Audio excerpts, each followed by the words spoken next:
I suppose I'd maybe start by saying what the living wage is. Mm-hmm. The real living wage is the only UK wage rate that's independently calculated based on the cost of living. Okay. It's paid to everybody 18 and above. It's calculated every year by an organisation called the Resolution Foundation. And they take a look at different household types.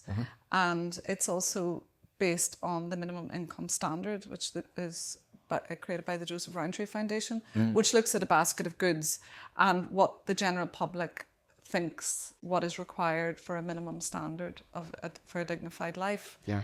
And they come up with a figure which they recommend to the Living Wage Commission, who then makes the final decision for the Living Wage Foundation on what the living wage should be. So the living wage is based on what people need for a decent standard of living. And in Northern Ireland, we have had one of, if not the highest, we've had the highest rate of jobs paid below the living wage for most of recent times. And in this year, we're the second highest. Okay. So the evidence shows that people who are living on minimum wage are struggling to put food on the table. They're struggling to meet with household costs. They're struggling to afford their utility bills. Not all, but quite a number of people are struggling with those.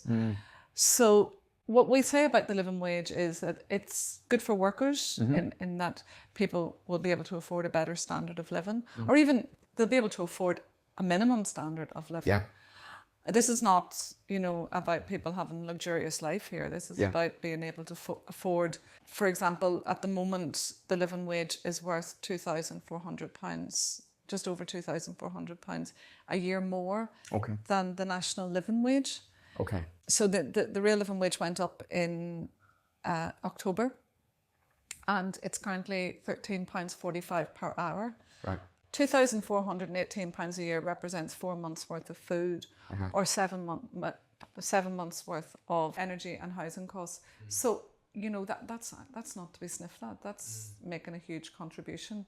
So the living wage, it's good for workers, and a happier workforce, as we know, leads to good business outcomes.